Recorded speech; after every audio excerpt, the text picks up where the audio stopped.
without further ado, Jane, let's listen to your presentation next. Go ahead. Okay, everyone see my slide or not? Yes, we can. Yeah. Assalamualaikum warahmatullahi wabarakatuh. Dr. and friends, today I would like to present about my topic on FAMA friends 5 axis asset price model. Actually, this CAPM extension under the financial market portfolio, where the place buyers and sellers trading their assets on different transaction costs based on supply and demand. Okay, I go to the second slide. Have you seen my slide? Okay. Yes. Okay, as CAPM detailed by Rizal, and also this also attention the FAMA friends 3 factors model as explained by my friend Gina. Okay, what's the FAMA friends 5 factors? Really, their relationship between return and risk has long been popular topic for research, where the investor has been seeking financial models that quantify risk and use to estimate the expected return on equity. CAPM was discovered by Sharp, and which show correlation between the market risk premium and the stock return. And later in 1992, FAMA and friends developed asset price model to describe portfolio returns, known as the FAMA and friends 3 factors. Okay. Then 20 years later, in 2014, there's an improvement from the FAMA friends 3 factor model, where the 5 factors is one of the most class models adapted their model by including two new factors, profitability and investment, to the dividend discount model to better capture and the relationship between risk and return. It builds upon the dividend discount model, which said that the value of stock today is dependent on future dividend. Okay, what does the new model does investor? It provides a scientific way to measure asset pricing to further capture asset robust minus weak, which compare the return of firm with high or robust operating profitability and those with weak or low operating profitability and conservative minus aggressive, which gauge the difference between companies that invest aggressively and those that do some more conservatively. So how well has FAMA 5 factors explained return over the decade? According to analysis, only one factor has truly held up over all the time period. Similarly, the 5 factors model suggests the highest return can be expected to come from companies that are small, valuable, profitable, and are not investing in costly growth initiatives. Why firms that follow a conservative investment policy are more likely to earn highest return in the long run? On the other hand, companies that are more aggressive in their investment and take risks in major projects are likely to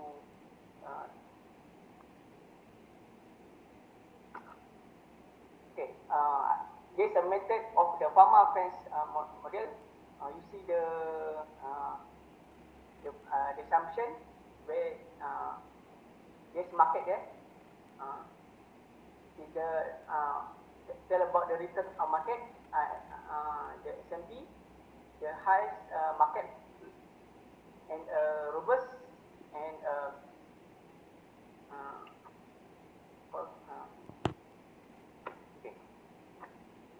how to gauge the practice performance? Using S&P cumulative return, to gauge the practice performance, we construct one portfolio and then track its growth long on the factors in question. For example, the S&P portfolio represent $1 invested in 1926 in a portfolio that is long a basket of small cap stock and short one of large cap stock. The S&P or size factors perform extremely well up to about 1982, generating return about 60% over the time period. Then from 1982 to 2000, the pattern reverse and large cap stock audit small cap. The factors rebounded at a bit thereafter, but has largely standard over last 10 or 15 years. Okay, we move to the HML cumulative factors. The factors price is a well-documented value investing, buying high book-to-market firm and sorting their low book-to-market peers. Had an history run from 1956 to 2007. Over the time frame, long short HML portfolio generated over 4,000% returns. Okay, CMA cumulative return factors trajectory somewhat mirrors that of the HML, backing companies that invest conservatively work well for more than 40 years. But since 2004, the power of these factors has dissipated. In particular, since 2013, the stock of the firm that invests aggressively had only netted 20% asset return.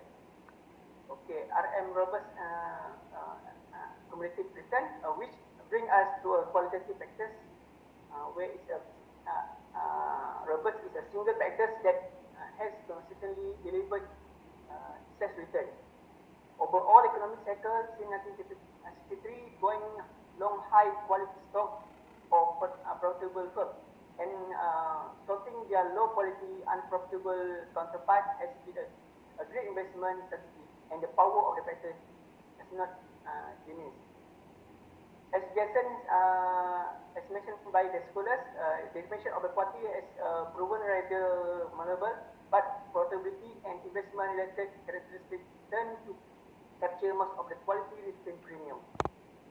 Okay, of course, when FAMA and friends proposed their three factors model, the hunch was that SMB and the HML factors would consistently deliver value over just time as the robust and the that has not panned out. Whether robust continues to be the game factor that always deliver excess return going forward remains to be seen. But it is worth remembering that sometimes this time really is different. After my conclusion, the key lesson of FAMA five factors model and recent market history is simple. It's not especially revelatory. Whereby investing in a profitable companies has been a sound and time-tested strategy. The five factors model has yet to be proven as an improvement compared to previous model. However, it has left room for better models to further develop from it in the future. Most investors still use famous three factors model, but has method has seemed to take some years before people start using industry personnel always have done. Looking at the practical work done and so by this model, it seems it would be in the best interest for investors to use the other factor model until this method proven itself. I think this is all my reading today. Thank you for your attention. Okay, thank you, Dean. Anybody has any question or any comment for this model? You can direct it to Dean before I give my last concluding remark. Oh, well, I have some comments about this model. I learned that the investment factor and the profit factor are concluded compared with the previous models. And I have a question is about one slide that you said smaller companies which are profitable and valuable are more applied to this model. I want to know why.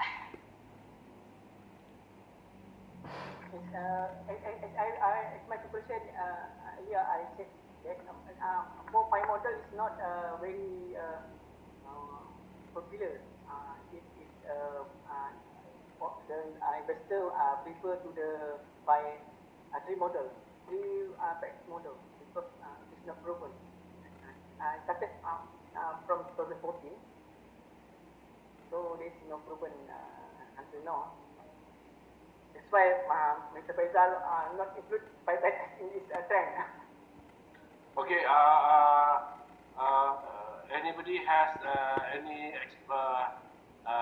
thoughts on what Luna has just asked? Luna, you wanted to know why the size? Yes. Because one slide said that some smaller companies which are more profitable and valuable are more applied to this model. Okay. We need, maybe Dean can check on the basic assumption on determining what they call robust operating profit versus weak one, because if I'm not mistaken, they have their own interpretation. They define. I can't remember exactly. I was hoping that Dean would be able to explain the definition, or rather the way they operationalize the word robust versus weak profit. Do you have that definition, Kadin? Yeah, because I think it's fine. How did they measure robust?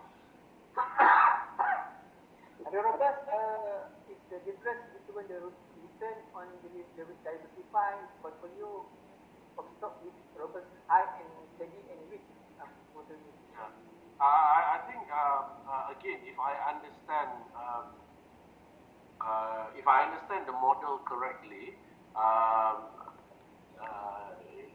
there is a difference between SMB versus RMW in terms of looking into the composition of that portfolio. I don't know whether that concerns Nona's question or not. If you remember, when Elvina mentioned about the size factor, one of the premise is that smaller firms have been found to produce higher return than bigger firms. And I think we have discussed this already, and that is the reason why they include this to be a factor that can affect the return for a stock. However, when French FAMA revisit the same formula, they discovered something based on the robustness of their profitability. Something to do with their operating, if I'm not mistaken. I can check on this one. Yeah, I think Dean has put that the robust of their operating profitability. They look more into the operating profit, and then they focus more on whether or not a stock is having higher profitability, operating profit, as opposed to those with the low one. So I think that's the indicator. Does that answer your question? I do not know whether I understand your question. I see. Yes. Dean, can you go back to the slide where you summarize all the definition? Yeah, this one, that one. Okay. The other one, the one with all the 5 factors. Not this one. The one where you have RMW and yes, this one. Okay, guys. Let's look at these 5 factors that they brought into the model, as opposed to Kahat, the one that our friend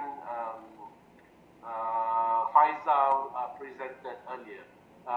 Do you detect anything interesting that different differentiate between 4 models and 5 models, besides the additional model variable that they bring in?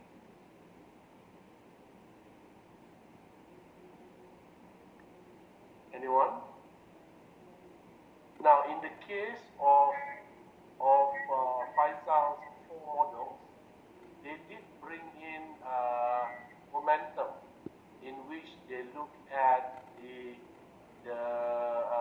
performance of the winners versus the performance of the losers, and that practically capture the external factor, which is the market sentiment.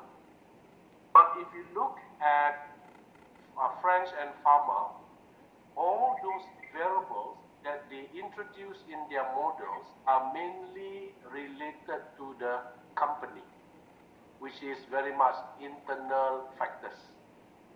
So French and FAMA particularly have long been, they have both long been a strong believer in the fundamental. I'm glad that our friend Helmi brought in the word technical analysis, because we are going to talk about that in a short while.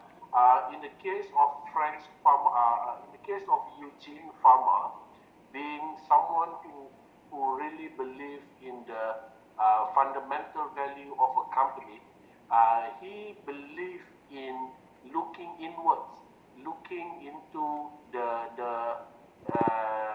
properties, the features of the company, and that explains why in the 5-factor model they introduced the 2 variables that are very much peculiar to the nature of the company. Unlike in the case of 4-factor Tahat, whereby he acknowledges the importance of the 3 earlier factors, but he also brings in the external dimension by incorporating momentum. Does it make sense? All right. So, ladies and gentlemen, thank you, Dean, for your presentation. I think all of you deserve a big round of applause. Not only Elvina. Okay. So, Elvina.